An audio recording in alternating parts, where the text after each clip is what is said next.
Hello? Kung kayo po ang tatanungin ko, kayo po ang masusunod. Mga anong oras niyo po gusto matapos? Sige po, okay lang po. Mga anong oras niyo po gusto matapos? Isang oras. Okay. Tulungan tayo natin, Panginoon. Now, in Isaiah 53, verse 1, who hath believed our report, and to whom is the arm of the Lord revealed?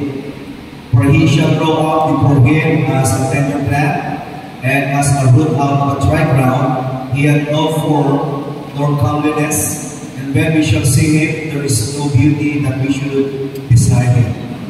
He is despised and rejected of men, a man of sorrows and acquainted with grief, and we hid as it were our faces from him. He was despised, and we esteemed him not. Surely he had borne our griefs, and carried our sorrows, yet he did esteem him stricken, smitten of God, and afflicted. But He was wounded for our transgressions. He was bruised for our iniquities. The chastisement of our peace was upon Him, and with His stripes we are healed. All we like sheep have gone astray. We have turned everyone to his own way, and the Lord hath laid on Him the iniquity of us all. He was oppressed and He was afflicted, yet He opened not His mouth. He is brought as a lamb to the slaughter, and as a sheep before her shearers is dumb, so He opened not His mouth. He was taken from prison and from judgment, and who shall declare His generation? For He was cut off out of the land of the living. For the transgressions of my people was His. Muli ang manaming panal sa aming pagpalapit sa inyo. Gusto po namin kayo pinasasalamatan sa lahat ng pagkakita sa amin.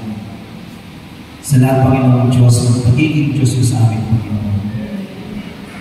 Salamat po na sa kaligtasang binigay niyo sa amin na ito ang isa sa mga dahilan kung bakit kami narito upang sariwain, Panginoon Diyos, at papurihan ka, pasalamatan sa panahon na kung saan kami tinawag niyo, binigyan ng biyaya at pagpapalang kaligtasan sa aming Panginoon. Pinupuri po namin ang mga dahilang pangalan na siyang aming Panginoon Kristo. Lord, marapatingin po kami, magpatawad niyo po kung kami ay nagkaroon ng pagsalangsang sa inyong mga Panginoon laban sa inyong salita. Nasa niyo kami ng inyong pagkalala po, at Lord, patuloy niyo po kami magpalangin. Tulungan niyo po ang nalalahanin ng inyong Panginoon. Pagpalain niyo po ang lahat ng aking mga kapatid kay Kristo Jesus, ang bawat isa sa amin, bilang anak ninyo at bilang lobya ng sa mga Panginoon. Higit po sa lahat naman, pagpalain niyo po ang mga salita, alang-alang sa aking kaluluwa at higit sa lahat, alang-alang sa inyong Panginoon. Papuri ko sa salamat sa aming binabaligin po, Diyos, ang aming mga samadalangin sa pangalan ng aming Panginoong Kristo. Amen. Tayo po makakaupo na.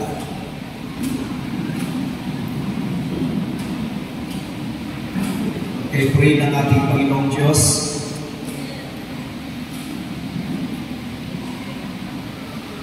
Kaya, salamat sa ating Panginoong Diyos sa tulungan tayo ng ating Panginoon. At alam ko na tayong lahat ay naparito para palain ng ating Panginoong Diyos. Palakasin ang ating pananampalataya. At kung ito po ang totoo na nasa ating puso sa hapon na ito o sa araw na ito, naniniwala ako na katatakbuhin tayo ng ating Panginoon. Okay, sa hindi pagtatagal na sa kung pag-usapan natin ang simpleng mensahe na di Isaiah 53. Tulungan tayo ng ating Panginoon. Ito po ay pagkapat ito ay propesya. Pero kung titignan niyo po ang pagkakasulat ng Isaiah 53 ay isang uri ng kwento. Kung babasahin po natin ang gusto ito.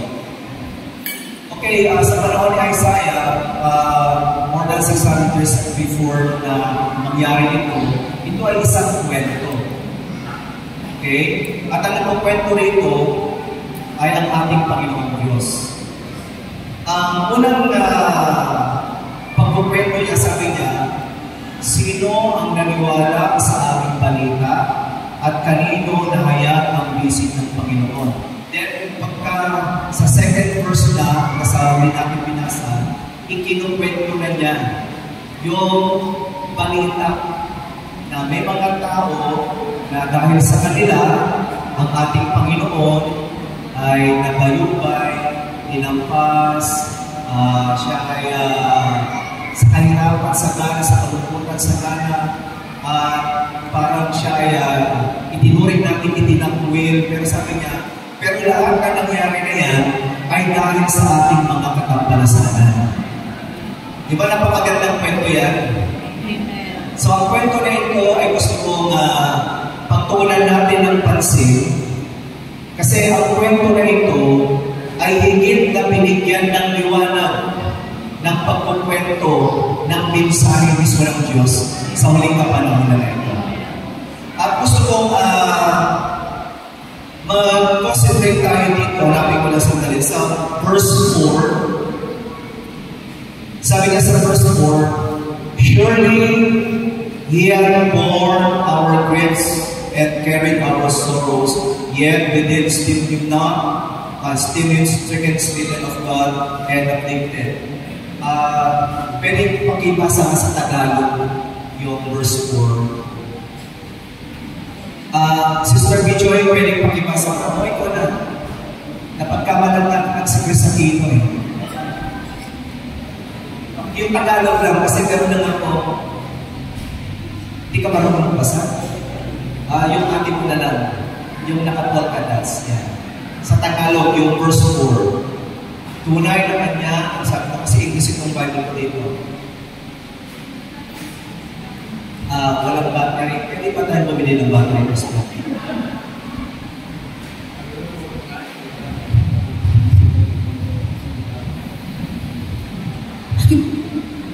Tunay na kanyang kinala ang ating mga karamdaman at kinala ang ating mga kapanawa.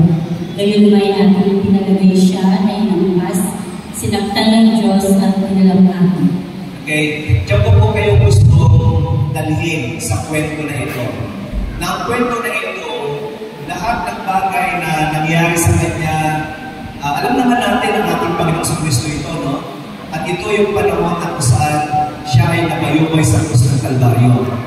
Ang isa sa pinakamagandang kwento dito, yung nangyari sa Kanya ay isang uri lamang ng pagkadala ng lahat ng bagay sa buhay natin. Okay. Gusto ko, i-ano nyo yan, i-post nyo lang kung muna yan sa inyong isipan. At, unahin natin yung sabi dito ng unang verse, sino ang naniwala, parang kalimut sa Tagalog eh, sino ang naniwala? Yung sa English version yan, yung believe, may ED. Alam natin, past tense po yan. Sabi niya, sino ang naniwala sa aming balita at kung kanino dahayag yung sa Tagalog yata parang basic, pero dito arm ng ating Panginoon. Kanino na-reveal. Okay, gusto ko lamang po sa dali basahin sa inyo kung paano ipinaliwanag ito ng mensahe ng Diyos. Okay, sa kanyang mensahe na God hiding in simplicity, okay, sabi niya ganito, that's the way we want the Bible.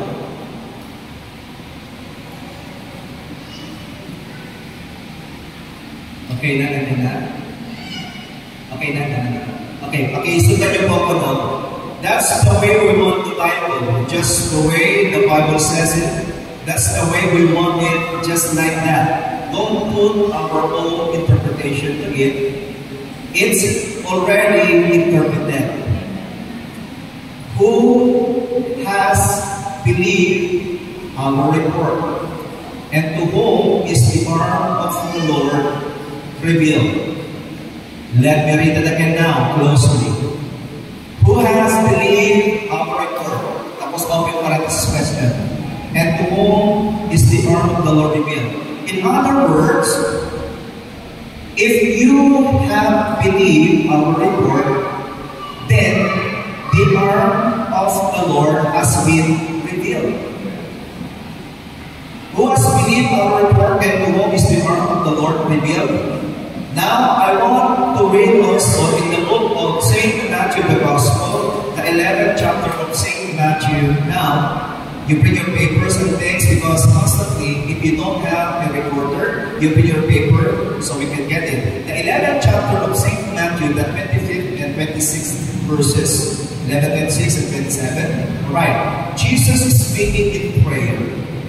I want to begin a little bit, that. Let's make it in verse, in the 25th and 26th verse. I believe that we're announced to. For I have, okay. Now, at the time of Jesus answered and said, I thank thee, O Father, Lord of heaven and earth, because thou hast hid these things from the wise and prudence, and hast revealed them unto babes. Even so, Father, for so it seems good in thy sight. 64, sabi niya, catch those two scriptures. Who has believed our report, and to whom is the arm of the Lord revealed? Then Jesus thanked God that he had hid the mysteries from the wise and prudence, and would reveal it to babes, such as would learn, for it seems good to God to do that. So, ipinapakita dito sa mensahe ng ating Panginoon na ito ay ipapahayag sa mga sanggol na nais matuto sa ating Panginoon. At ito ay itinago sa mga pantas at matatalino, na may kinalaman niya sa sinabi ni Pablo na basta nyo ang pagkatawag sa inyo ng Diyos na hindi sa mga matatalinong tao, mararangal na tao, ipinahayag ang Ebanghelyo, kundi sa inyo ipinahayag ang Ebanghelyo. Sabihin kanino ito? Sa mga tao na gustong matuto sa ating Panginoon. Kasi ang panahon natin ng Laodicea ngayon, ang kanilang, sabi ng Biblia, wala lang silang pangangailangan. Kaya kung babasahin nyo yung mensahe ng Diyos kung paano niya ito pinaliwanag, both spiritual and material o literal, talagang wala na silang pangangailangan. Kasi sa spiritual na kalalagayan, sa magiging intellectual nila, nag-aral sila ng napakataas na edukasyon sa Bible school.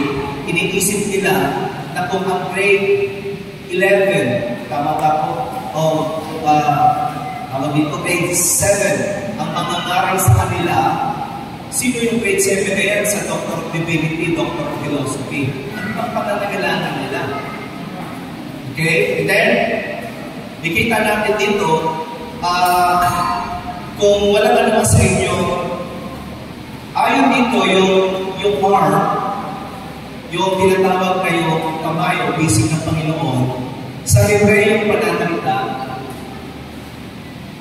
Okay? Ang pagkakasabi sa Hebreo yung salita, mga kapatid, ay Zer-Oa. Na ito ang isa sa meaning niya. Sabi niya ito dito yung power, strength, might. Kasi alam niyo, pinakamalakas na bahagi ng katawan ng tao, itong bisig, itong shoulder niya ito. Dito, yung buong ito to. Kasi kung makikita ninyo, kung magbubuhat ka ng isang sakong bigas, hindi mo yan makakaya ng ganong buhat. Ganito, dito mo yan sa iyong shoulder, sa iyong buong katawang kamay na ito, makakaya mo yan. Yan nandito, buong lakas ng tao. At kung mapapansin ninyo, doon sa sabi ng propeta ng Diyos, yung ship na binilayan ng ating Panginoon yung drawing, yung obra maestra, na yung tupa ay nandito mga kapatid sa kanyang bisig, sa kanyang shoulder, hawak niya yun. At mapapansin niyo yung libog ng puso ng tao ay pakaliwa. Bagamat nasa sentro ang puso, pero yung libog pakaliwa. Kaya sabi niya, ang tupa niya, kapag ito ay naliligaw ng landas, di balik-balian niya ito ng paa. Ang idadala niya sa kanyang bisig, dito sa left shoulder niya, tapos yung tibok ng puso, ipaparamdam niya yung pagmamahal niya. So, minsan ganun din ang mga tao ng Diyos. Pag naliligaw tayo ng landas, dahil bigyan tayo ng mga karamdaman, mga sakuna o mga bagay na hindi kaaya-aya sa paningin natin, para may paramdam lang ng Panginoong Diyos ang pagiging sa atin. Okay? Sa kanyang bisig. So, ito yung kanyang lakas at kanyang power, kanino daw ito mahahayag?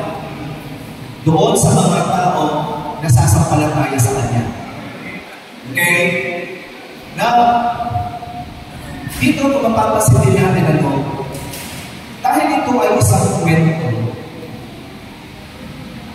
isang propesiya, isang kwento, at yung propesiya nito, sabi ng Langsay, hinahanap na lang niya yung sumampalataya. Pag dumating mga kapatid ang report o yung balita, which is the gospel, darating yan para hahanapin lang niya yung mga nakita ng Diyos sa kanyang kaisipan na yung ikinukwento niya, may mga sasampalataya talaga dahil alam naman natin yung kwento ng predestination.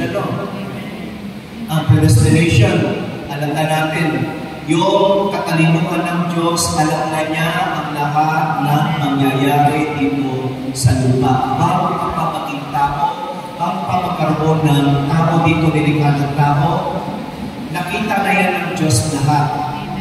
At yung nakita niya doon, isinulat na sa Isaiah, ikinukwento na lang niya. Actually, bago ako umupo dyan, nakita na yan ng Diyos. Ano ang kulay ng iyong damit? Saan ka uupo? Sino yung katabi mo na habang nakikinig ay kinukwentuhan mo? Nakita na yan ng Diyos. Tama ba yun? Nakita na ng Diyos na kung sino yung mga taong uupo sa likuran na parang wala silang pakialam sa message.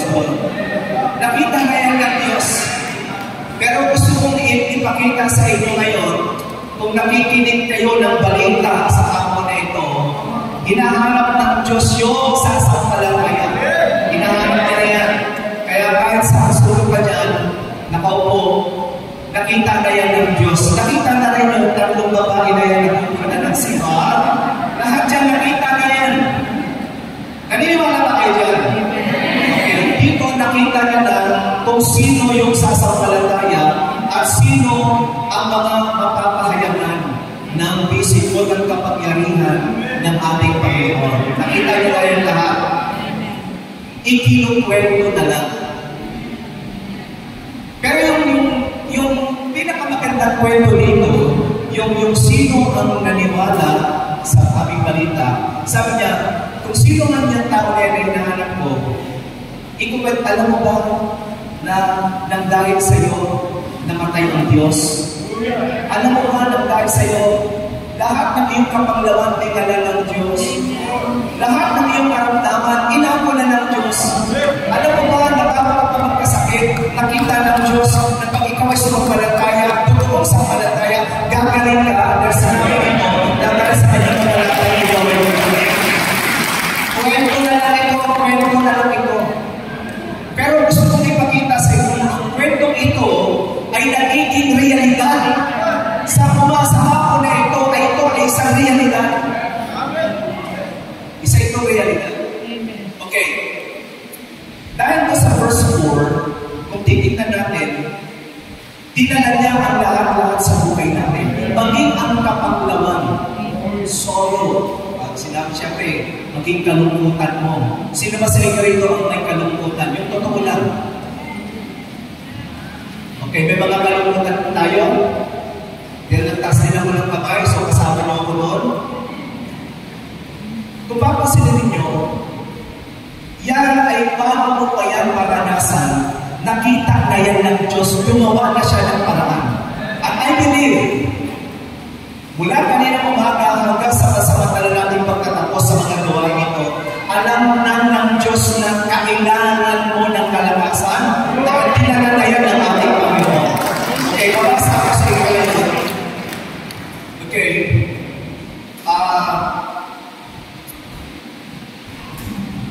Leviticus chapter 16.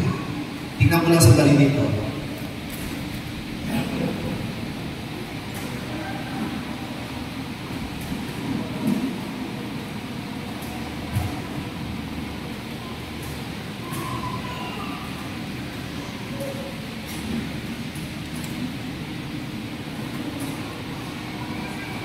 Isa natin ang verse 5. Pastor Pabs, thank you so much, ha?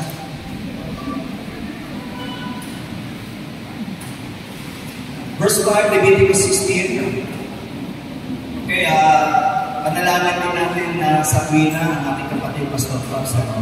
Kasi alam niyo po, kami tatlo ni Pastor John, Pastor Ray, ay Sa tuwingan, lagi kami magkakasama sa mga mission words, pioneerings. At ngayon, meron tayong pioneering sa Ilocos. At nung nandun kami sa Apollo, yung late pastor ko, Pastor Fred, na bata, binansan lang kaming 3 itlog. Siyempre si Pastor John, siya yung pinakamalakas sa amin eh. Siya yung itlog ng gansa. Nakakita na kayo ng itlog ng gansa. Alam mo yun. Tapos, ako yung itlog ng manok. Si Pastor Ren yung itlog ng pugo. Kaya sana wala na kami mapagsagal kasi si Pastor Pops, madalas na kami nagsasama ngayon sa mga pioneering at saka mga mission church ni Pastor Pops, Palawan, Bicol, lagi na rin kami magkakasama apat. So wala na yung 3 itlog ngayon. Murado na yun. Okay. Kasi kung anong itlog ka Pastor Pops kung nilalagay kasi anong gusto mo? Wala. Dahil payat at patangkad, itlog ng tikling. Okay. Sige. Ngayon, alam mo, nandyan kayo. Kung nakikinig kayo sa kwento kong pagkatao ko, sana pakinggan nyo itong kwento na ito. Ha? Makinig kayo higit sa lahat. Yan, ito yung kwento. Okay. Sabi niya ganito. Tandaan niyo pa yung verse 4, dinala niya ang lahat-lahat sa buhay natin. Ang Diyos ang nagdala niya. Amen. Now, dito sa Levitical law, kapag ang bayang Israel ay isa sa isang taon, gagawin nila yung isang ritual na ito tungkol sa kanilang kasalanan. Basahin natin, verse 5. And he shall take of the congregation of the children of Israel 2 pins of the goats for a sin offering and 1 ram for a burnt offering. And Aaron shall offer his bull of the sin offering which is for himself, and make an atonement for himself and for his house. And he shall take 2 goats and present them before the Lord at the door of the tabernacle of the congregation. And Aaron shall cast lot upon 2 goats, 1 lot for the Lord, and the other lot for the scapegoat. And Aaron shall bring the goat upon which the Lord's lot fell, and offer him for a sin offering. But the goat on which the lot fell to be the scapegoat shall be presented alive before the Lord to make an atonement with him, and to let him go for a scapegoat into the wilderness. So meron dito sa bayang Israel, patungkol sa kanilang kasalanan, meron doon isang uri ng paghahandog na bubuhat sila ng 2 kambing, lalaking kambing. At yung 2 lalaking kambing na ito ay pagsasapalaran. Yung isa, ito ay para sa ating Panginoon, ialay ito para sa Panginoon, papatayin ito. At yung isa naman ay para papalayain. Okay, palalayain ka. Ngayon, sa pagpapatuloy natin, skip lang tayo. Okay, verse 15. Then shall he kill the goat of sin offering, that is for the people, and bring his blood within the veil, and do with the blood as he did with the blood of the bull, and sprinkle it upon the mercy seat, and before the mercy seat. And he shall make an atonement for the holy place, because of the uncleanness of the children of Israel, and because of their transgression in all their sins. And so shall he do for the tabernacle of the congregation that remaineth among them in the midst of their uncleanness. And there shall be no man in the tabernacle of the congregation when he goeth in to make an atonement in the holy place, until he come out and have made an atonement for himself and for his household and for all the congregation of Israel. And he shall go out unto the altar that is before the Lord, and make an atonement for it, and shall take of the blood of the bullocks and of the blood of the goat, and put it upon the horn of the altar round about. And he shall sprinkle of the blood upon it with his finger 7 times, and cleanse it, and hallow it from the uncleanness of the children of Israel. And when he had made an end of reconciling of the holy place in the tabernacle of the congregation and the altar, he shall bring the live goat, and Aaron shall lay both his hand upon the head of the live goat, and confess over him all the iniquities of the children of Israel, and all their transgressions, in all their sins, putting them upon the head of the goat, and shall send him away by the hands of a pit man into the wilderness.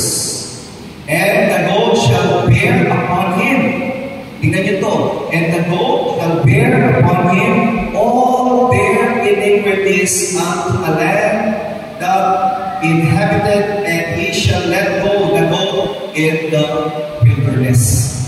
Okay, basahin ko ng buong itong kwento nito. Ito yan. Meron isang ritual sa kanila, no, na para sa buong kasalanan ng buong Israel, isa sa ritual ay kukuha sila ng tinatawag na 2 kambing na lalaki. Yung isang kambing na lalaki na para sa Panginoon ay papatayin niya. Kung paano yung paglilinis ni Aaron sa pulang kanyang sambahayan na kukuha siya ng bulok at saka ng heifer, ganun din ang gagawin ko sa dugo na pinatay na kambing. Dadalhin ko sa pinakabanal na tao, at yung kanyang daliri itutubog-tubog at iwiwisig doon sa tinatawag na luglugan ng awa. 7 beses 7 scribes. 7 yun. Mananatili yan din doon ng 7 araw. At sa ika-8 araw nilinisin din po yan. Ngayon, pag nagawa na yun, walang dapat kasama si Aaron na papasok po.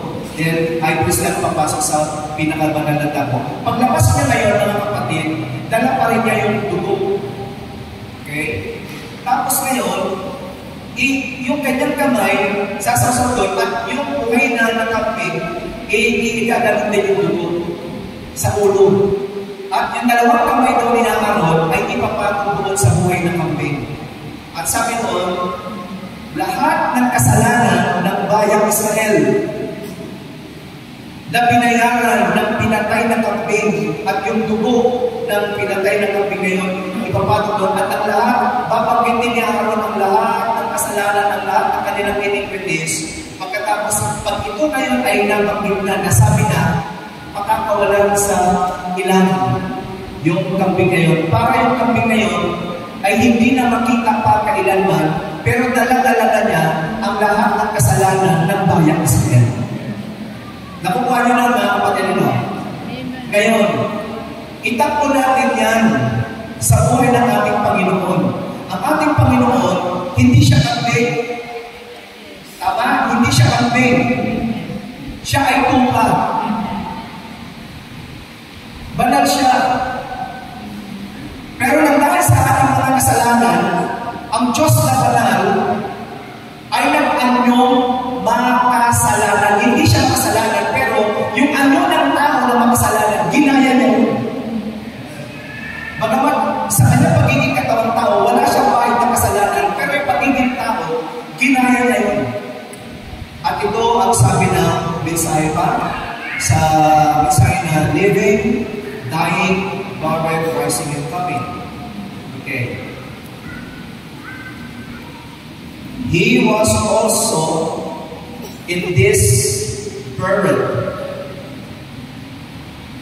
He was also in this EHIS buried. Okay, nandiyan na? Okay, sundan niyo po. He represented in the Old Testament.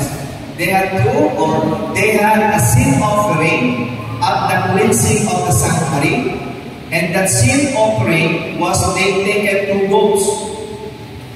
And one goat was killed, and the other goat had the sin that was placed upon the dead goat put upon the live goat.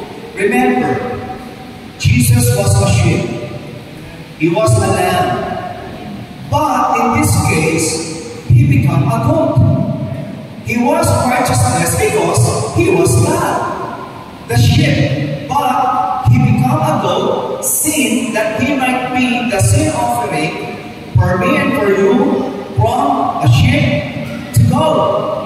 Then Jesus was represented in both the animal, both goats. Okay, pakinggan niyo na to. For the one, he died for the atonement. The second, the sin from the atonement, was put on the scapegoat. And the scapegoat took the sins of the people and went far into the wilderness to bear the sins of the people. What was it? It was the death and burial of our Lord Jesus. Dying, living, he loved me, dying, is a king, buried. He carried my sins far away. He took the sins of the people upon himself and carried them down into the lowest of Hades. He was the sin offering. He had the sin of the people. He died for them, and also the sins was placed upon him. And he took our sins far away, so far that God could never see them no more. Think of it. The church will scream, hallelujah, for such a Savior. Amen. Actually, kung itutulong pa natin yung dito pinabanggit yung dinala niya ang ating mga kasalanan at itinapon sa sea of forgetfulness. Ito yun. Doon ay nire-representa ng ating Panginoong Kristo. Yung kambing na pinatay nang dahil sa kasalanan ng bayang Israel, ang ating Panginoon, siya yung namatay nang dahil, tandaan niyo po ito. Ito ay kwento ito. Sa kabuuan ng Israel, hindi nangyari sa kanila ito dahil ang Israel, di-reject ang balita na ito. Meron naman certain people, 120 person doon sa upper room. Pero alam mo, sabi ng mensahe, ito ay may tinatawag ng compound meaning. Okay, compound meaning. Siguro alam niya, bakit ang mga kapastoral natin, alam niya yan. For example, ang ating Panginoon, nung siya ay nasa, hindi nagkakamali, Nazaret, tinutugi siya ng hari at nagtan ng pinanganak, nalaman, sa Herod, na nalaman na pinanganak ng Panginoon. Tapos si Joseph, pinakitaan sa dream ng ating Panginoon na dalhin mo ang bata sa ihin mo. At manatili kayo hanggang sasabihin ko sa iyo kung kailan kayo babalik. Nung namatay ng hari, pinabalik ang ating Panginoon sa Israel at sabi nung para matupad ang kasulatan na mula sa Ehipto ay tatawagin ang ating anak. Pero hindi lang yan nakasulat para sa ating Panginoon, yan ay para sa bayan sa Israel din. So dito mga kapatid, kung titignan natin, sa panahon ni Pablo, binabanggit din niya siguro, natin Romans chapter 10, meron po doon na binabanggit sa mga konsistan pakihanap natin. Sa Romans chapter 10 sabi doon, faith cometh by hearing, hearing by the word of God. Pero sino ang makikinig kung walang tagapagbalita? Tama? Tapos, sabi doon, kaya nga nasusulat, hindi lahat ng nakarinig ng balita ay tumanggap na sabi ni Isaiah, to whom is the word of the Lord revealed? Kanino na kaya ang balita? Is that Romans 10? Pakitulungan niya ako mga pakihanip balas sa nakikita na. Anong verse? Okay, nandiyan yan ano?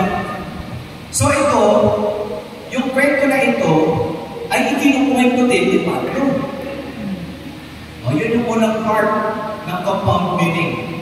Dahil sa panahon ngayon, mga kapatid, hinahanap ng ating Panginoon Diyos yung sasampalataya. Alam niyo ba nung nabayuwi sa krus ng ating Panginoon, siya ay nauhaw. Sabi niya, I thirst. Binigyan siya ng suka na may abdo, pero hindi niya tinanggap. Kasi hindi naman literal na siya ay nauuhaw at mali. Uhaw siya sa pananampalataya hinahanap niya sa Israel na hindi niya nakita sa Israel.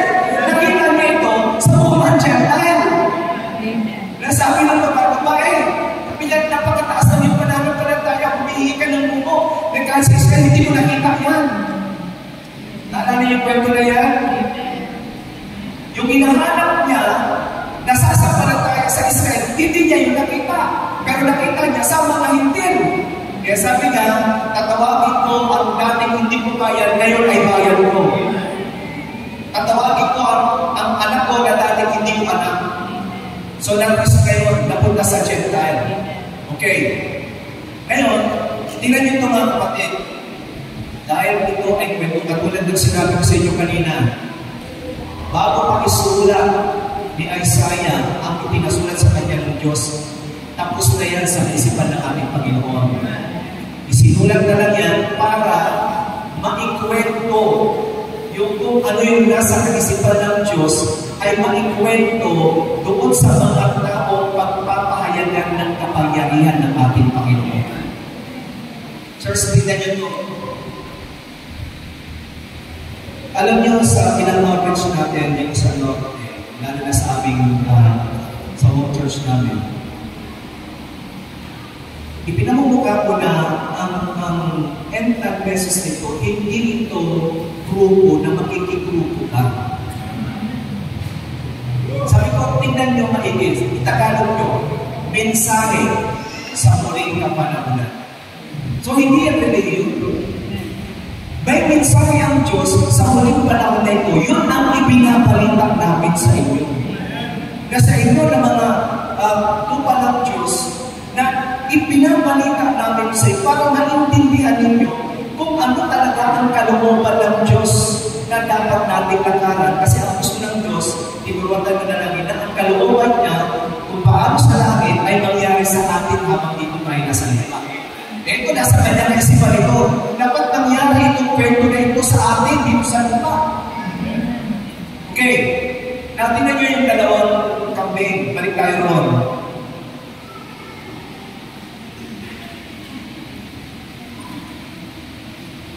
Praise the Lord.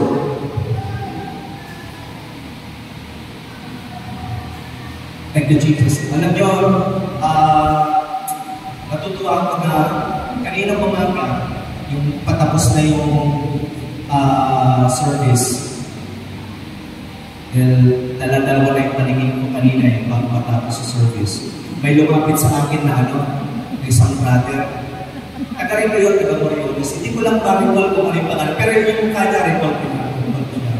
Pinabitan niya, kamusta na ito? Marami siyang kinamusta sa akin. Bumalik sa kaloob ng mga kapatid. Itong Moriones na unang punta ko yata dito sa 1993 o 1994. Binata pa ako nun eh. Niyaya ko pa nga ako dito na mag-preach noon, na sabi mo dito ka naman tulog ko sa dito pa ka nakakira noon. Naalala ko gusto ko. Pero naalala mo yun na hindi mo rin ako pinatulog. Naalala ko mga kapatid, ang kapihan nila doon, ano lang, very light na material, kawayan, tapos pugol. Tama na, Pastor? O pero tingnan nyo naman ngayon. Magpapala, Pastor. Grabe. Okay. Pero mga taga-Moriones, mga kapatid ko dito sa Moriones, San Jose, binata pa ako na makapili ko na rin kayo, magamat hindi ko kapisaan lahat ang pangalan nyo, pero nare-recall ko ang inyong mukha. Pagmasdan nyo ito, kung gaano kayo kamahal ng Panginoon, magkukonsider ko sa inyo. Ikukwento ko itong kwento na ito, base sa mensahe ng ating Panginoon.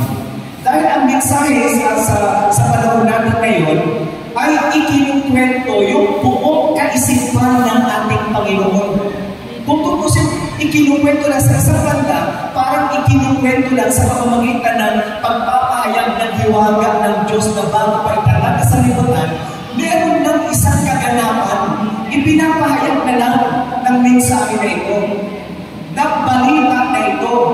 Ang mensahe na ito ay ito ang balita ng Diyos. Sino ang maniniwala sa mensahe na ito? Parehas na naman yung mensahe ni Pablo ay siya ang mensahe na pinakikinggan natin ngayon. Ang binabalita ni Pablo ay siya ang balita na pinakikinggan natin ngayon. Sino ito? Unang-una, sabi niya, yung mga naniwala, sila yung pinagpahayagan ng kapangyarihan ng Panginoon. Ito pa sa bagay, kaya namin kung sinasabi ko maging sila sa Santo Tomas. Sabi ko, pagmasdan ninyo, ang Revelation chapter 10, yan ay panahon natin. Nagaganap yan sa panahon natin. Yung Revelation chapter 10, yan yung panahon na kung saan yung ikapitong anghel ay binabangan ng anghel, yung mighty angel, na dala-dala yung mystery book. Naalala mo yan, ano? Yung Revelation chapter 10, ang kwento doon, may bumaba na mighty angel sa panahon ng seventh angel, and that is Brother Branham. Yung aklat na yun, yung hiwaga ng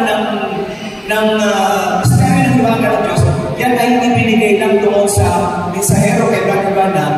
At ang Diyos mismo ay nilumuban yung mensahero na yun.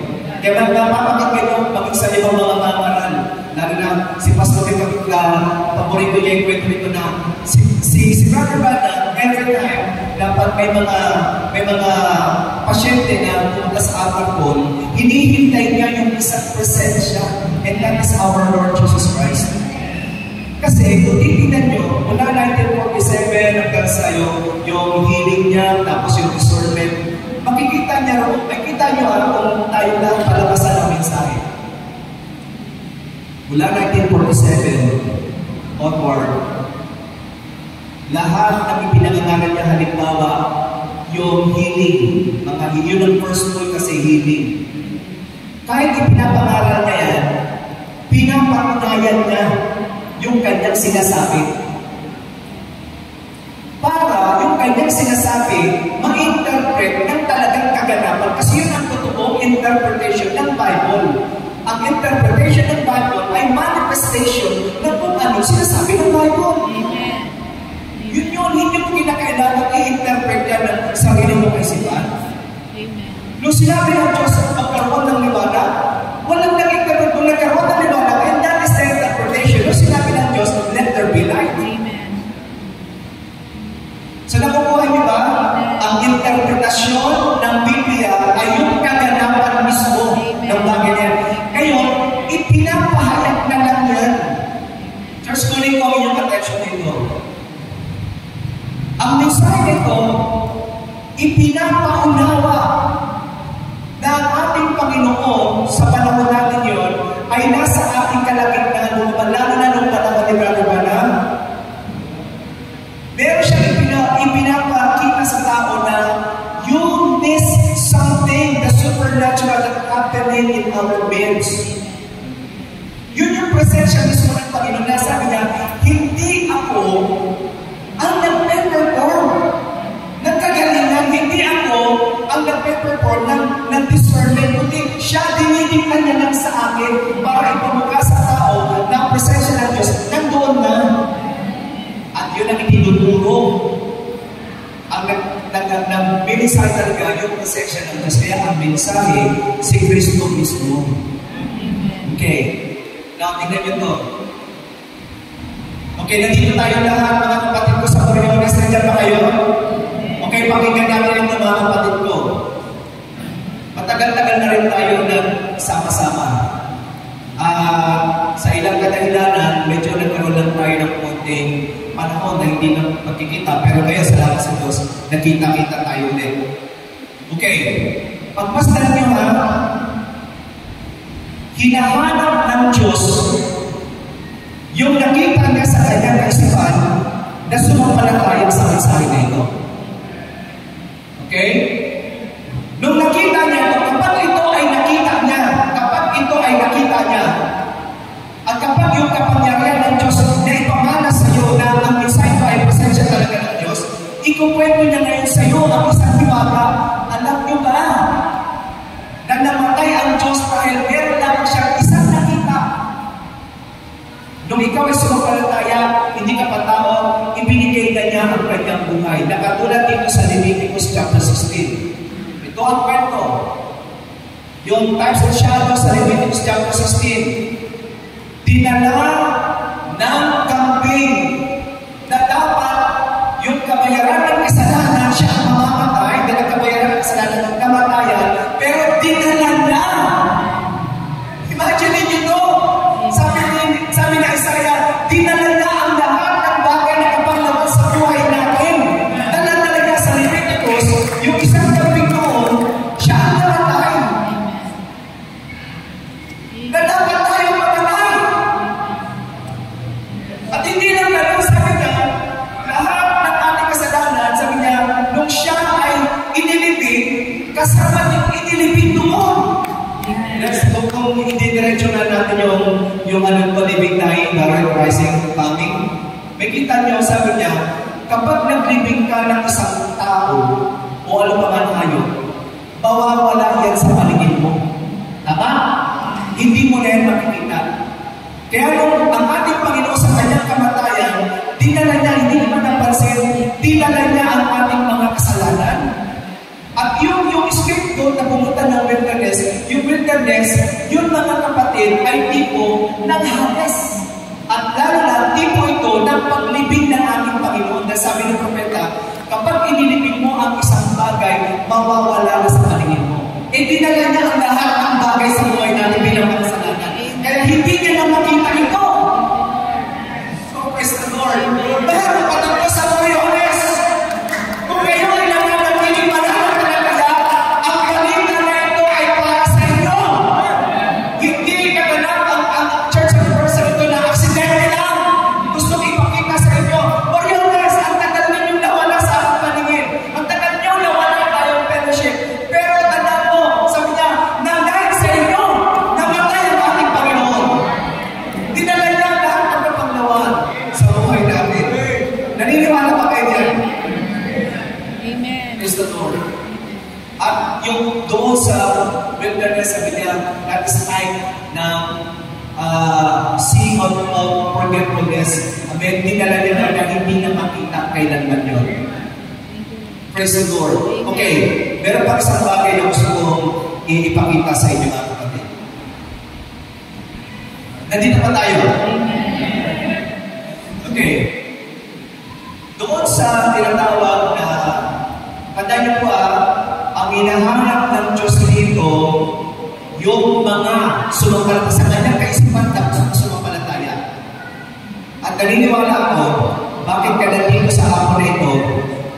Dahil nung maintindihan mo ng totoo, mga kapatid ko, dapat maintindihan natin ng lubos ang kahalagaan ng mensahe nito. Hindi ito napakagandang pakinggan lang. Ang mensahe hindi ka bibigyan ng magandang pakinig. Pagpapaunawa ito ng kaisipan at hiwaga ng kalooban ng Diyos. Sino ang pagpapahayagan nito? Okay. Thank you, Jesus. Punta tayo sa Genesis chapter 15.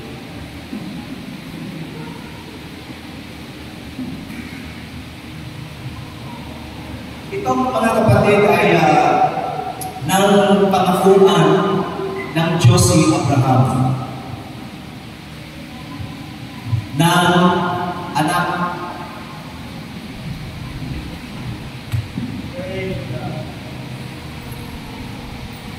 Okay, tanda po natin, ang Bible lagi may compound meaning, even though dito, papangakuan siya ng promised son, literal, na si Isaac, at mula kay Isaac lalabas ang Jacob, which is Israel, at ang isa ko magkakaroon ng 12 ngiti. Yan yung bayan o anak. No? Pero dito, gusto kong ipakita sa inyo ang isang bagay.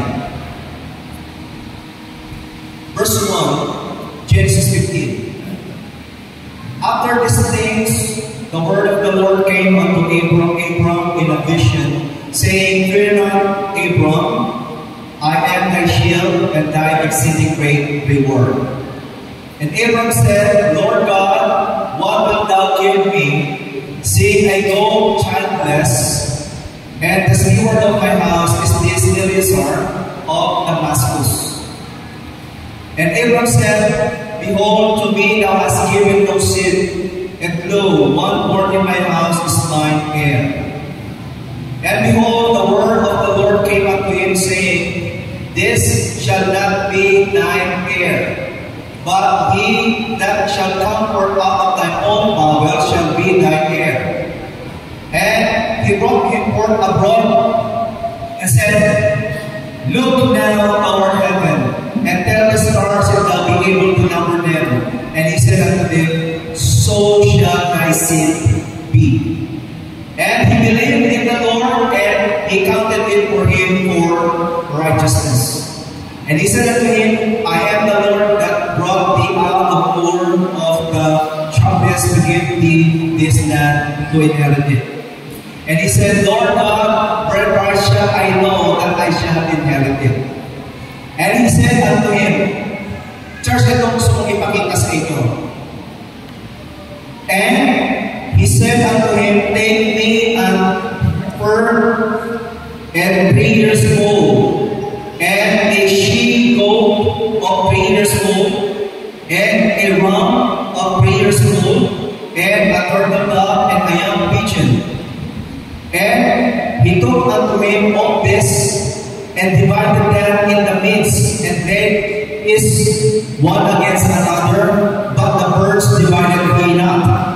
And when the fowls came down upon the carcasses, Abram drove them away. And when the sun was going down, an deep sleep fell upon Abram, and lo, a horror of a great darkness fell upon him. Now skip tayo ng konti.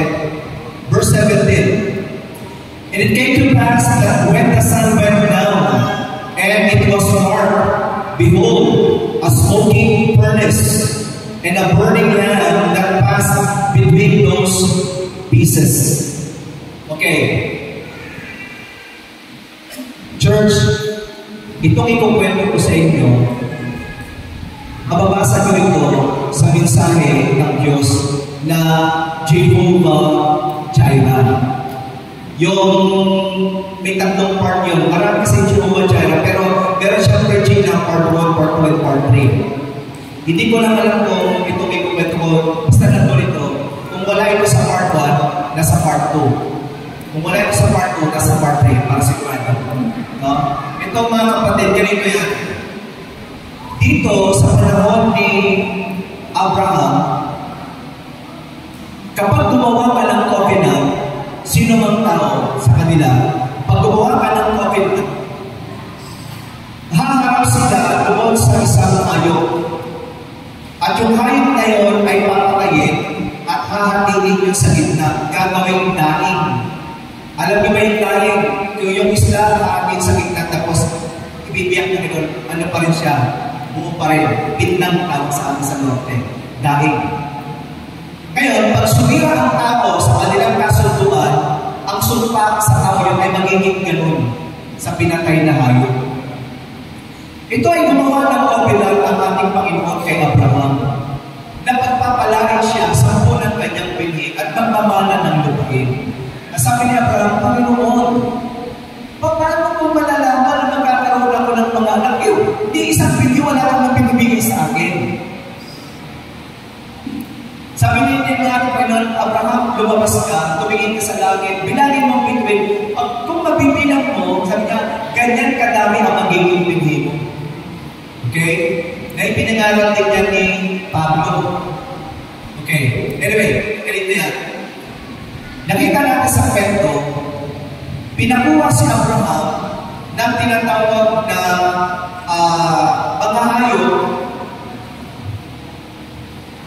Sabi niya rito, yung heifer, yung dumalagang bata na 3 taon gulang, at na she-goat, 3 taong gulang, at yung tinatawag na ram na 3 taong gulang.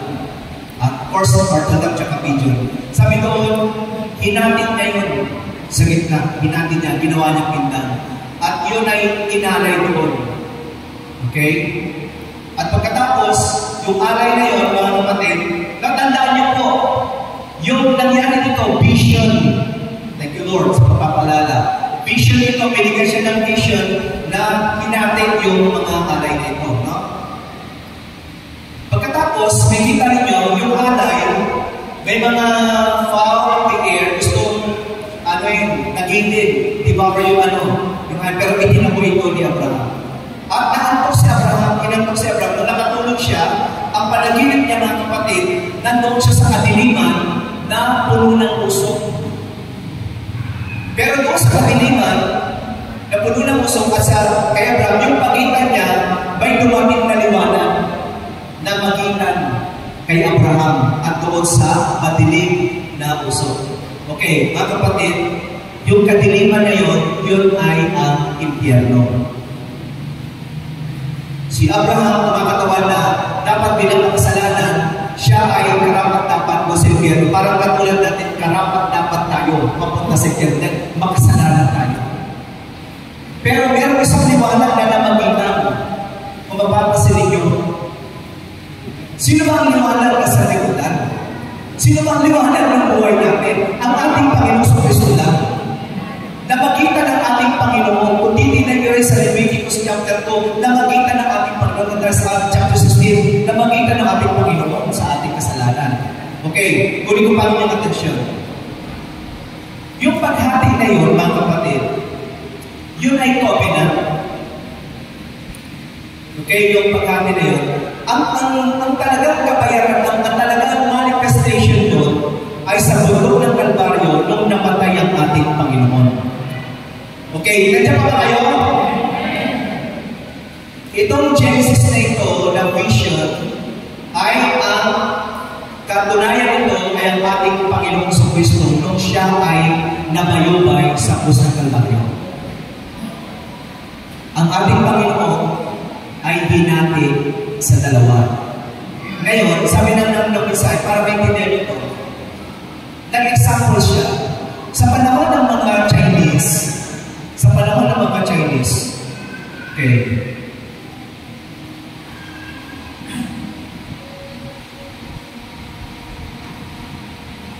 kapag magpapalaba ka halimbawa sa panahon ng Chinese, dahil panahon ng wala pang resibo wala pang resibo. Pagkatapos, ang mga Chinese, ang ginagawa nila, kukuha sila ng papel. Marami kasi inyo nakakalam siguro nito. Kuha ng papel, tapos susulat siya doon. So may penmanship yung may-ari doon. Tapos pagkasulat na rin, samahan nyo lang sa imagination. Halimbawa, mapuntan. Tapos sumulat siya doon. Elena, palaba at kina. Tatlo, pantalon, tapos tatlo. Short. Parang gano'n. Kasi Chinese nga eh. So pag nakasulat na yun, ano yung nakasulat? Okay. Ito, Elena, palaba, akin, tatlo, pantalon. Kuha niya bukas. Yung susulat yun. Para mapatunayan na si Sir Elena, kasi bukas niya pa yung tutunin, yung sulat na yun, hahatiin sa gitna. Imagine nyo, yung couple ba na may sulat, may penmanship, pupulitin yun. Pulit kamay na yun. So, makikita nyo, merong sheet yun, zigzag, halimbawa. Hindi mo yan ma-impersonate. Maging yung penmanship, hindi mo yan ma-impersonate. Ngayon, yung isa, ibibigay yan kay Elena. Elena, ikaw na ako ha. Bukas balik ako. Pati bayan ha. Ganon, parang ganon sasabihin. Tapos yung isang kahagi, magpupunta doon sa may-ari. Para alam ng may-ari na kung kukunin niya na yung kanyang pinalagahan, pahanapin niya, ikaw na ako na bigay ko papel, nasaan na papel, kita ko. Bibigay ko rin ngayon. Ngayon, yung papel na yun, ipagdudugtog yun. Kinakailangan yung pagkakahati, eksakto, pati yung pagkasulat ng pen, ganun yun, eksakto talaga. Ngayon, sasabihin ng Chinese, okay, ikaw na, Elena na. Sasabihin ng Chinese, kahapon ikaw sulit, ngayon ikaw makita. Kwento lang naman yan. Tapos, ibibigay na sa'yo ngayon yun. Bibigay na sa'yo kung ano yung para sa'yo. Ngayon, ganito yan. dahil pinataguan ng Diyos na may pinili si Abraham. Isa dito ay ang ating Panginoong Kristo, ang binhi ni Abraham. Pero nang dahil sa ating Panginoong Kristo, dadami ang binhi ni Abraham na magmamana ng kaharian ng langit. Nang dahil sa ating Panginoong Kristo yan. Una, kinakailangan, di ba, bago dumating ang 12 tribe o si Jacob, dapat lumabas mo na si Isaac. Kaya sa isang spiritual na kalagayan, we are spiritual Israel. Bago tayo maging anak, dapat lumabas mo na yung promised seed of Abraham, and that is our Lord Jesus Christ. Bago ka maging mananampalataya, dapat lumabas mo na ang mensahe sa huli ka panahon na ito. Dahil sila mga kapatid, ang pinangakuan. Tandaan nyo, ang pinangakuan, sila lang ang lalapitan at hahanapin ng ating Panginoon. Tingnan nyo mga kapatid, sila yung pinangakuan. Ang nobya ng ating Panginoon. Ganito yan. Nung namatay ang ating Panginoon sa Kristo, nahati siya sa dalawa. Yung kanyang pisikal na katawan, bumalik sa original na kalalagayan na nagmamayari ng katawan na yun. Ang makapangyarihan ng Diyos, sabi lang ng pisikal na sabi lang na galing ako sa Ama, sa makapangyarihan na babalik ako doon. Eh, nasa yung kalahati. Yung part ng ating Panginoong Diyos, yung part ng salita na saan. Nasa buhay niya ng mga mananampalataya, ganito yan. Yung Holy Ghost, nung ang pisikal na katawan, ang ating Panginoon Kristo, nahati sa dalawa. Yung kanyang pisikal na katawan, bumalik sa may-ari ang matawag na yun. Pero yung kalahati, yung Holy Ghost, ibinigay niya sa kanyang mga anak. Bago ka pa maging tao, pahagi ka na yan. Bago ka pa hanapin, pinanabuhan ka na ng Panginoon. Pero babalik ang ating Panginoon, hahanapin ka na lang yun. Nasaan na yun yung mga tao na yun na pinangakuan mo? Pero kinakailangan mo, ipakita sa buhay natin lahat. Kami natapagsampalataya natin na ang kanyang pagka-Diyos, ang kanyang buong hiwaga, dapat eksakto ang buhay natin doon. Kasi sa kanyang denomination, hindi man nila ma-eksakto ang kanilang salita, ang kanilang mga aral. Pero ang aral ng mensahe ito, eksakto talaga sa salita ng ating Panginoon. Hindi mo yan ma-impersonate. Imagine nito na, bago ka pa maging tao, may part ang Diyos, part ng salita ng Diyos na inilagay sa iyong puso, sa iyong kaluluwa. Oh, praise the Lord. At yun ang hinahanap ng Panginoon. Kaya hindi, ang tao hindi niya rin ma-impersonate na siya'y mananampalataya dahil ito. Kapag hinati mo ang papel, sasabi mo kahit na makaganda, halimbawa, si Sister Elena yung sa Chinese ka, no? Tapos may dumating na isa pa, sino ba gustong halimbawa ko? Halimbawa si Sister Vanessa. Ay, wag, kasama ko yan. Si ano na lang, si Betsaida.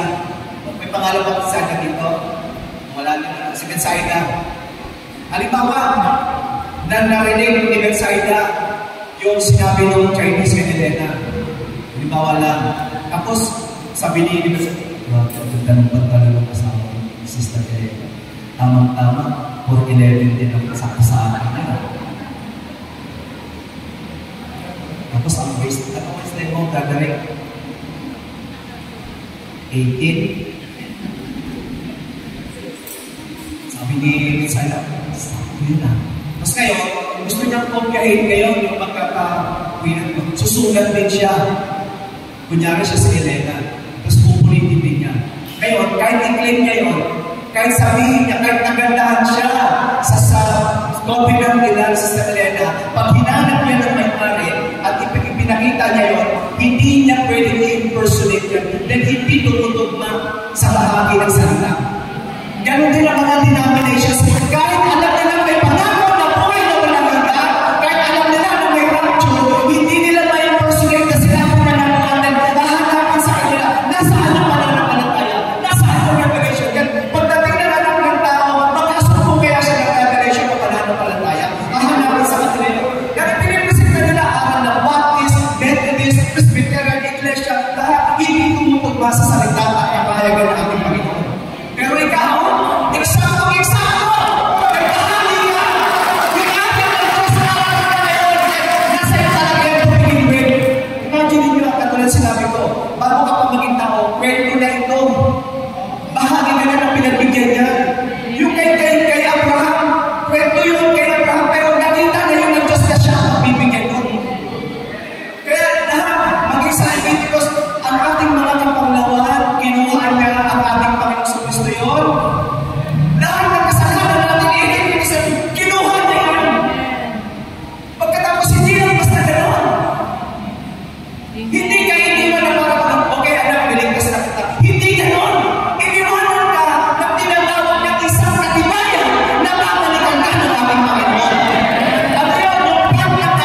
Praise the Lord.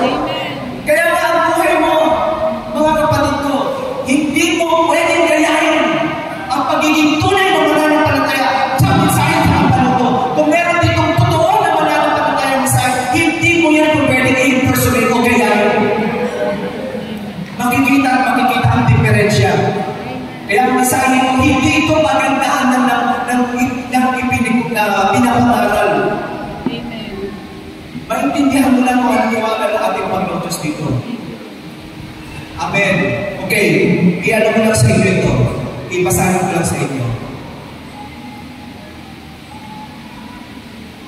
Sabi niya rito, it's like many of you men,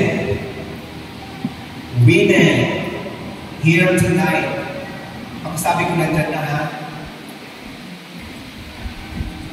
It's like many of you men, women, here tonight, maybe my age or little older,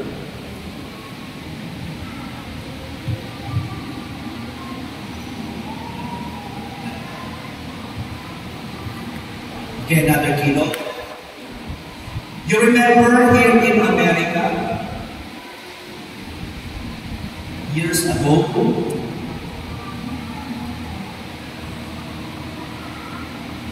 yeah, okay.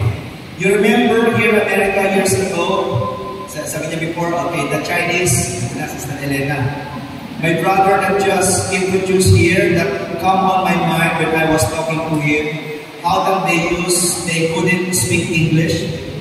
And they brought a laundry, and you go to his laundry to get your laundry done. The Chinese laundry man would take a towel and would tear it in a certain way. You take one part of the pad, it take the other part. But when you come back to claim your belongings, those two pieces of paper had no dovetail. They didn't dovetail just exactly right. You couldn't impersonate it in any way, because he had one piece and you had the other. And if you impersonated, then you had a right to claim. Okay, what was yours, and then you got what belonged to you. When you possess the other part of the contract. Now, 42 sabi niya, so it is tonight. When we got the other part of the contract, God tore His Son into at Calvary, taking the body up for a sacrifice, and sent the Holy Spirit down to us, that once made in a man, Jesus, that same God in the way of the night, in the form of the Holy Ghost. Those two pieces has come together. When you got part of the contract, God did this to be better known to man when He made Himself man. Praise the Lord. Ngayon, tinawag din pala ito na parang contract. May kasunduan kayo. Ang kasunduan dito ng Panginoong Diyos, tutubusin kita dahil sa Isaiah. Ano ba pinag-usapan natin? Anong title na natin yung sa ito? The Isaiah 53. Ano ang Isaiah 53? Una, hinahanap niya yung nasa kanyang kaisipan pa lang, yung naniwala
kadiliman na sa harapan ni Abraham.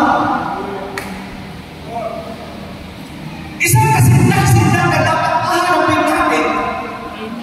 Pero dahil may covenant sa iyo ating Panginoon, dahil nakita niya na isa sa mga araw nito sasampalataya ka.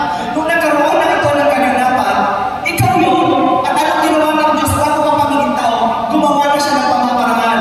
Siya na ang humarap doon sa pinatawag na impyerno. Alalahanin mo yan. Tumama din ang aking Panginoon sa impyerno. Naranasan niya kung ano ang meron sa impyerno. Nalaman niya yun na dapat tayo. Pero yung liwanag ng salita ng Diyos sa ating Panginoon, ang kumuha ng bagay na yan, dinala niya ang lahat ng bagay na dapat tayo magdala. Hindi ba tayo nagtuwa niya, mga kapatid?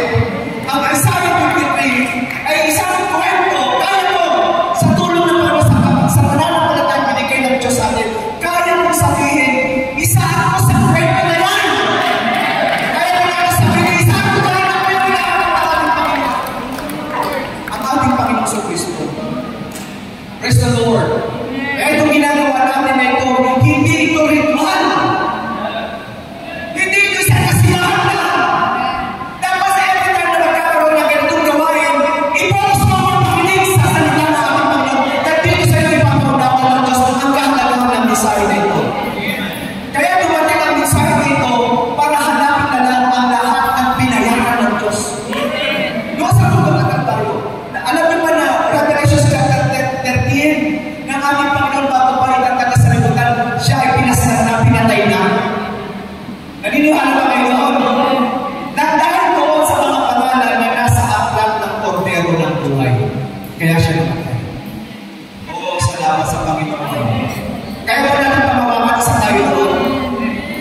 Ngayon, dahil tinanong mo kayo, dahil ito ay kwento.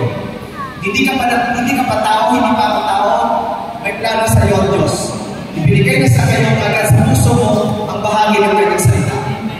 Dahil alam niya, pag dumating ang mensahe na ito, isang nasasampalataya. Wala tayong alam dyan. Pero nung dumating ang mensahe na ito, hindi ikaw ang humahanap sa Diyos. Ikaw ang inaanap ng ating Panginoon. Nasaan ka, anak ko? Anak ko, lumabas ka sa kanya, bayan ko. Ikaw ang inaanap. At napatunayan mo na ikaw ay anak ng Diyos dahil naiintindihan mo ito. Amen? At ang buhay mo ngayon ay tugmang-tugma na ngayon. Dati ang buhay mo napakagulo. Ang buhay mo hindi mo maintindihan. Away dito, away doon, problema dito, problema. Pero nang dumating sa iyo at pinaunawa ang mensahe ito, unti-unti na inaayos ng ating Panginoon. Alam niya na ang lahat ng bagay ng pagdadaanan niya. Kaya tinanong ko kayo kanina, kung sino sa inyo may mga kapanlaman. May mga pangangailangan. Tandaan po, si Abraham may pangangailangan din pero pinumay ng ating Panginoon. At hindi niyo ba napansin ang hinatay ko sa vision ni Abraham? Yung hammer, yung ram, ano pa yung sa? Goat. My goodness. Pero bakit? Nung nagkaroon ito ng katuparan, bakit ang ating Panginoon lang ang nakabayubay sa bundok ng Kalbaryo? Nasaan yung goat? Isa sa vision ni Abraham, yung goat hinahalitin. Sis, ano mga sabi ni Pablo, I think, galing siya, sabi niya, I am crucified with Christ, nevertheless I live, but yet not I, but Christ liveth in me. Si Pablo, meron bang isang hiwaga na ang gloria ng ating Panginoon ay kasamang ipinako sa bundok ng Kalbaryo. Sino na niniwala yan? Si Pablo sabi na, I am crucified. Pero hindi ikaw yung literal. Pero dahil bahagi ka ng salita ng Diyos, bahagi ka ng ipinako doon. Ikaw yung she-goat. Nandiyan na sis. Kasama ka doon. Nung paglakad ng ating Panginoon sa hangin ng Eden, kasama ka doon.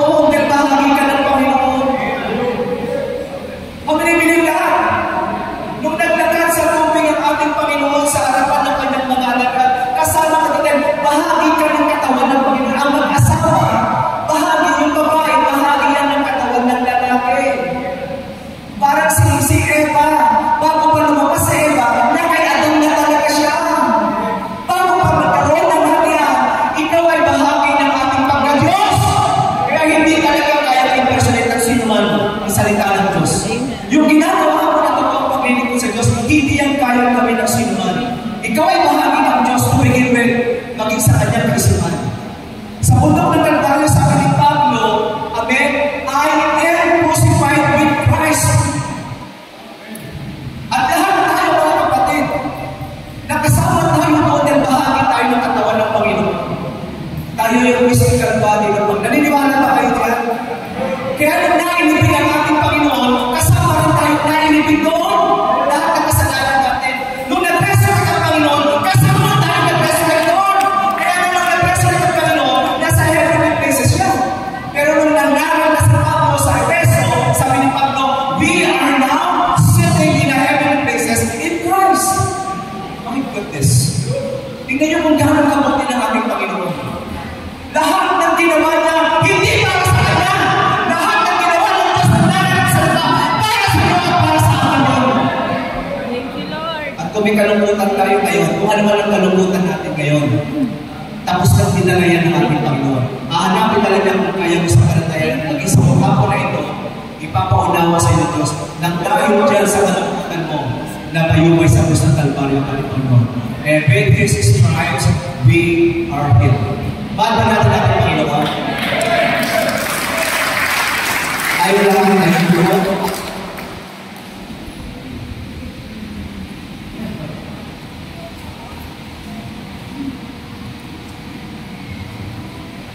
Okay.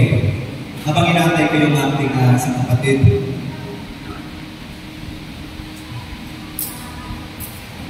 Church, sana nakaintindihan tayo sa hapon na ito. Ikaw ang dahilan. Mga kapatid ko dito sa Moriones, marami sa inyo natandaan pa rin ako. Salamat sa inyo. Isa kayo sa dahilan kung bakit hindi kayo maliwanan ng lubusan ng Panginoon. Isa kayo sa dahilan kung bakit napayumpay ang Diyos sa bundok ng Kalbaryo. Kung kaya niyong makawakan yan, pakitaas namin yung mga kamay, mga kapatid sa Diyos. Okay, sa ating lahat, kaya ba natin yan? Panghawakan, isa tayo doon. Okay, sa ating Panginoon, sa hapon ito, tayo natin yung ito. At pagmuli-mulayan natin kapag tayo na kayo, mga kapatid. Hinahanap ngayon ng ating Panginoong Diyos. Now, okay, tayo naman nananampalataya na ginawa na ng Diyos ang lahat para sa ating kaligtasan sa ating kaluluwa. Pero kaya kung kayo tinanong kung meron tayong kapaglawan, dahil habang natin tayo sa lupa, mananatili yung kapaglawan na yan. Mga problema suliranin. Kasi habang nandiyan ka sa katawan na yan, hindi yan maubos. At maging kakuman, kami pangangailangan sa Panginoon.